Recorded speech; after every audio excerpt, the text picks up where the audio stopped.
Hey guys, Youngblood Fantasy 91 here with another commentary for you wonderful people. Music is my life, and music is one of the main reasons I exist, or at least that's how I see it. There's a beautiful quote by Nietzsche about music, in which he states that without music, life would be a mistake. However, if we are talking about music through the religiously biased lens of April and Wayne's show, then I suppose metal will drag you to hell, despite hell's overwhelming non-existence. I swear, either religious people don't care about logic, or they are that obdurate that they will refuse to listen to any rational counterpoint you have. I mean, who cares about music when you got religion? Anyway, I'll listen in and I'll see what I have to say about this. An FBI warning screen, totally official and original Do Not Steal XD. Scary, scary music. I'm literally having a mental breakdown. Save me from the irrationality, etc., etc. Changing it as I always do, because this is just a scare tactic to brainwash unwitting people.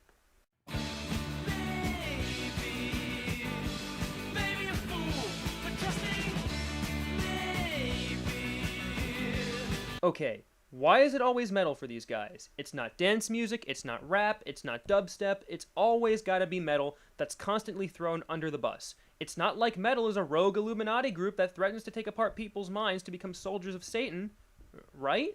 Oh wait, that's exactly how you're going to paint this genre in the video. How sad. By the way, you use the word bisexuality as if it were a bad thing. It's like intolerance is a tenet of Christianity.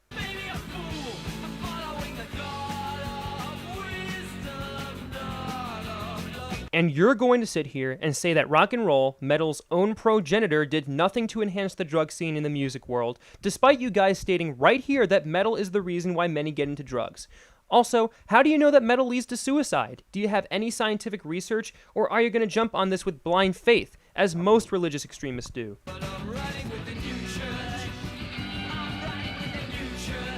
Wait, the core of metal is sex, drugs, and rock and roll? What? Are you guys saying that rock and metal are the same? Or should I go on a limb and say that rock and roll is a requirement for metal's existence? If that's the case, then why is it that Christian rock bands covered this song?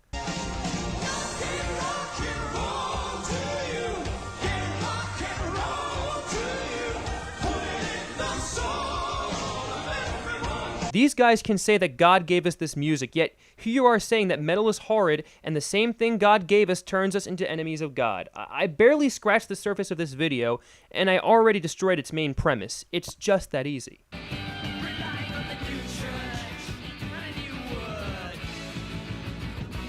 Again, how in the world do you know that these guys sold their own souls to hell? Do their souls have deeds that can be easily accessed at your local library or something? And what is a soul anyway? Do they exist? Do they not? I ask this because if you're going to throw words around like souls and Satan and God and hell, I expect that they have some substance, or at least empirical evidence of existence. Sorry to say, I haven't seen any evidence of all listed above.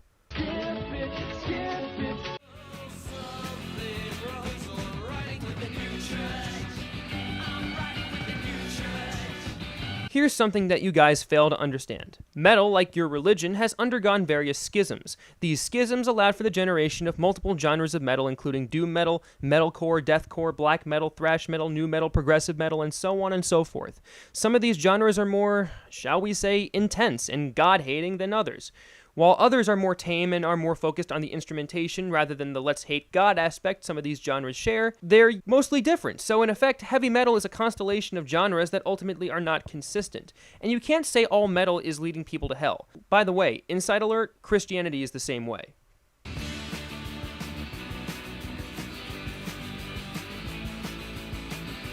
And Carnifex is deathcore, so that's why. And admittedly, deathcore sounds like crap anyways. You can't even decipher what the hell they're saying half the time, and their music sounds like a sludgy nightmare. But see, I can easily counteract your examples with examples of Christian metal bands. Yes, even Christians have their own metal that sounds somewhat similar to the guttural screams of these deathcore singers. So every time they mention a death metal band that they have a problem with, I'm going to counteract it with a Christian metal band. On with the video then.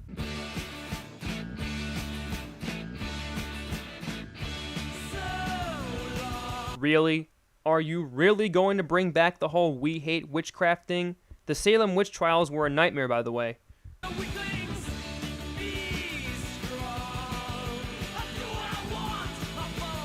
Wait, stop. If you guys are so intent on disseminating your message, you should at least have the common courtesy to spell blasphemy right.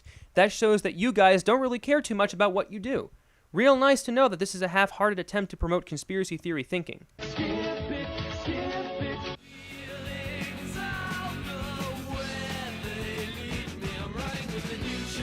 Look, if you're going to make a point, again, actually proofread what you write, because evidently it shows you don't want to do anything else but derive attention from this sort of metal Bilderberg group claptrap. Extreme metal, again, is another subgenre. Not all subgenres are the same.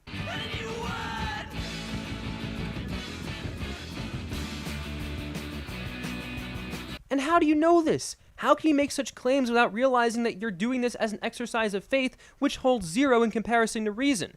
The one true God that you speak of would have purged the earth of all evil. The one true Savior, instead of deceiving people, hardening hearts, and committing genocide, would have simply destroyed Satan in hell. I could go on talking about the problem of evil, but that would take too much time, and it's not the main scope of the video. For now, just know that God cannot be truly omnipotent, otherwise evil would be an obsolete term. Because we all know that every single metal player in the world has utilized demonic possession at some point or another to get their way. Richie Blackmore's playing, demonic possession. Robert Plant's singing, demonic possession. Dickie Peterson's songwriting, Gandalf did it. $5 says they quote mine people just to prove demonic possession occurs, since we all know it affects every single metal musician ever.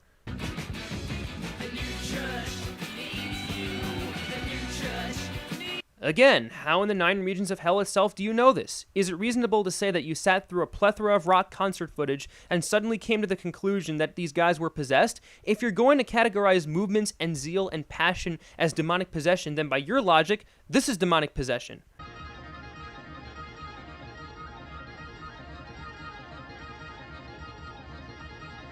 That makes no sense. You make no sense!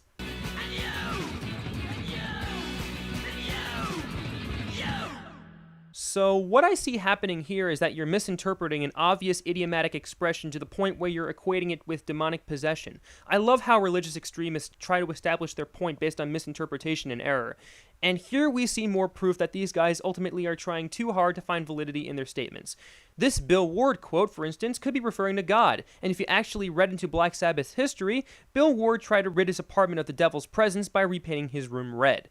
Also, this quote by Angus Young clearly shows he gets so into the guitar work that he feels he's possessed. There is no evidence to say that devils have possessed him, only that he is passionate about his work. I am an evidentialist by trade, guys, so if you're going to talk the talk and not walk the walk by copy-pasting a bunch of random quotes that sound like devil possession and then expecting us to automatically take your claims at face value, then I don't find any validity in the quotes.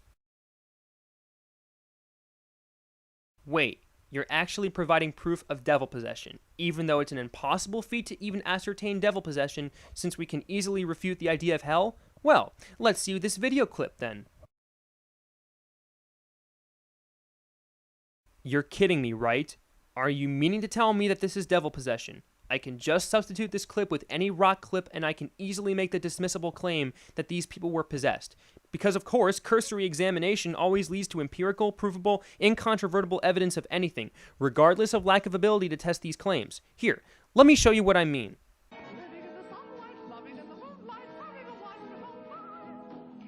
Whoa, whoa, Tiny Tim needs an exorcist over here. He looks like he's shaking all over and funneling in the power of the devil. Oh, shoot! Oh, damn, get a priest in the house because Keith Moon is becoming a pawn of the devil. Oh, God, his movements aren't indicative of being passionate in the performance. Oh, hell nah. More quotes, eh? Allow me to dissect all of them. John McLaughlin's music was mostly based on Eastern and Indian music. Are you meaning to tell me that you're not even going to consider the possibility that McLaughlin finds validity in Hinduism and Buddhism? Oh wait, Christians hate all other religions, so of course Buddhism and Hinduism are the devil. Makes perfect sense. Hell no, you are not throwing John Lennon under the bus. Just because he renounced religion does not automatically mean he is a goddamn heathen. There is no proof he ever was possessed, and maybe he could be acting facetious. You don't know. Taking things out of context does not help your case at all. Imagine no possessions, sir.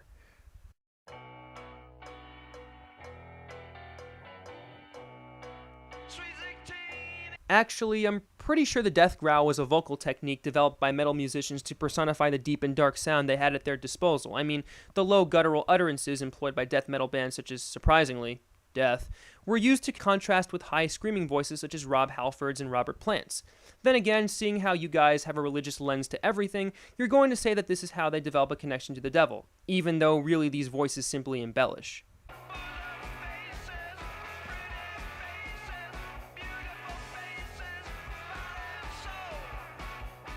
Again, this is because they belong to the subgenre of deathcore. The reason they act this way is because they have deathcore influences. Of course I don't like deathcore that much because it's indiscernible music, and they do over-dramatize their ideas of darkness and Satanism and all that junk. However, I could turn this against you and say that Christian metal bands exist, and they advocate the conquering of Satan, yet they use similar vocal and instrumental techniques.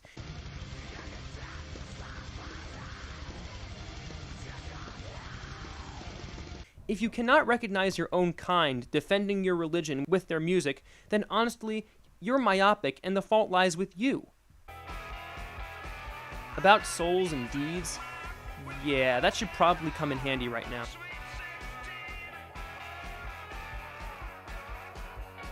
You do realize that Bon Jovi was probably joking around when saying this, right?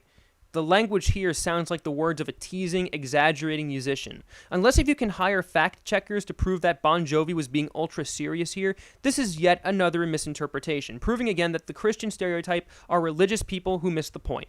Way to make yourselves look good.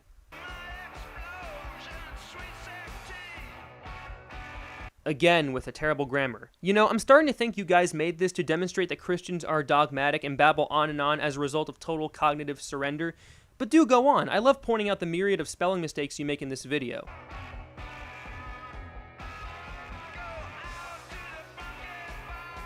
And this is obvious quote mining because Little Richard's first line of work was gospel music. Little Richard is a very religious man, fellas. He actually believes in Seventh-day Adventism, but you know what? Little Richard goes the extra mile by saying, these are good people in all churches. Some Buddhists really love God. Some Jehovah's Witnesses too. It doesn't matter what church you belong to. Only God can read a man's heart. So even Little Richard is more tolerant than you idiots. Best example of a quote misfire I have ever seen. Now, because the next segment of the video is simply copy-pasting quotes from the book He Came to Set the Captives Free, I am going to pick out one or two salient quotes from the book that they use to try to corroborate their arguments. Bear in mind, this book is heavily biased with religious claptrap, so I am going to explain how hypocritical they are when they talk about things such as control by Satan. Here we go. And yet here you are brainwashing hundreds of people on YouTube telling them that they should worship God and follow Jesus when you cannot prove God's existence, and you can only talk about Jesus in a historical context. That being said, trying to quash reason in favor of faith is always a minus since it impinges on how we think. As for this quote, this is quite a demonstration of human folly. All of a sudden, you are speculating something so conspiracy theory-esque that the false idea of us never landing on the moon pales in comparison. This mind control crap is another way of you religious extremists saying, boo-hoo, people don't find validity in Jesus, so we're going to find ways to shove it down other people's throats. I got it. Let's just say that these enemies of Jesus are affected by music in the form of mind control, even though, again, we have God deceiving us and killing humans mercilessly. Get over yourselves.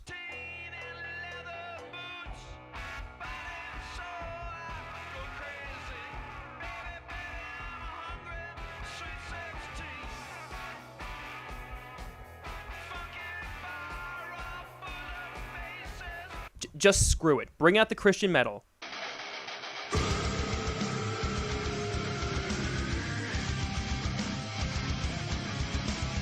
Thank you. This will counteract the next 45 seconds of inaccurate labeling this video demonstrates.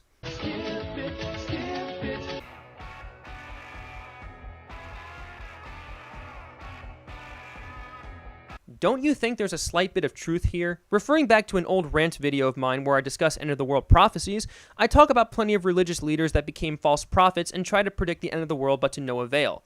People like William Miller or Charles Taze Russell or Elizabeth Prophet or Leland Jensen or even Harold Camping should not be trusted by any of us. They try to lead us to the way of chaos and destruction, so why should so-called religious prophets be paid any more mind than your average homeless man on the street raving about his own inchoate ideas?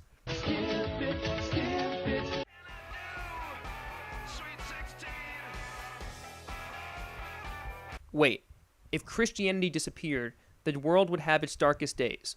Okay, the Catholic Church imprisoned Galileo for being right with his scientific experimentation. They believed the Earth was the center of the universe, and they almost went after David Hume for being an atheist, even though Christianity was modified for personal gain, the reason for massive purges and wars, and even enough cause for favoritism between sects.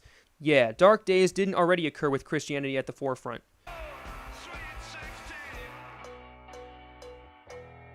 Again, conspiracy theory speculation holds nothing unless you can empirically prove it. All you did was show quotes from their songs, and that's it. You're appealing to your own opinions and saying they're inherently better than others without even bothering to fact check what you say. This is why the entire video is a farce.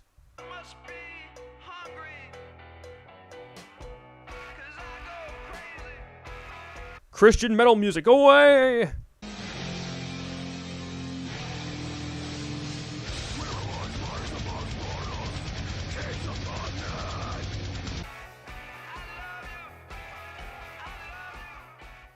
So what are you saying? Metal musicians are now part of the Freemasons? I don't know. Whenever you use the word Illuminati in this sense, it almost smacks of ignorance. It's like code word for, we don't have any other explanations, so we're going to say metal music indoctrinates people into their own cult. Save the children!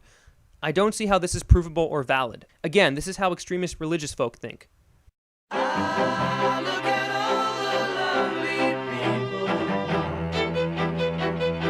Yes, the Bible talks about unicorns, dragons, stoning women if they were raped, bets with Satan over human life, genocide, fratricide, infanticide, and God telling others to kill other people. So, yeah, it's definitely a paragon of morality and reason. And deny yourself? So we can't think anymore? Definitely indicative of brainwashing, the way you describe Christianity.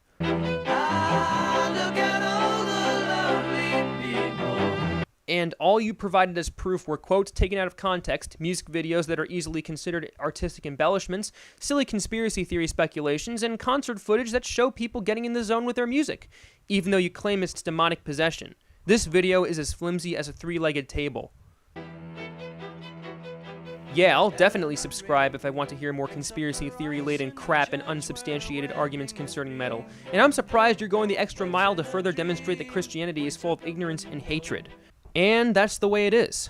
So, folks, all music consists of mind control. Music will sway you to do many sacrilegious things, whether it's rocking out, talking about how the music affects the musicians, playing a solid set, and most importantly, entertaining the masses. Because that is definitely what is going on here, especially when considering how metal is variegated in regards to the many subgenres it contains. Let us not forget either that religion can be just as dangerous as being violent, because once you let ignorance control your points of view, then you ultimately lose out on being objective, knowledgeable, and understanding in any situation. Once you say that God is a being that controls everything you do, you somehow lose a part of your individuality, especially when you proselytize and tell people that they are wrong. As a scientist, I have to be open-minded, but as an amateur debater, I have to identify subpar argumentation, and this video is a living testament to that concept. If you're going to be intolerant, then that's hilarious, and if you're going to disregard metal music, even though many Christians support metal music, then I don't know what to think of you, and you'll probably say you're in a different group than the other Christians, thus breaking up your religion further, and further proving to me that Christianity is a constellation of similar beliefs, not a uniform series of beliefs that everyone can agree upon. The day I believe in witchcraft is the day I reject science, and the day I turn my back on metal music is the day I become alienated by music, except for deathcore metalcore that actually sucks major ass. Anyway, that's all I have to say about this. This is Youngblood Fantasy 91. And ladies and gentlemen, I'll see you all in the brighter later.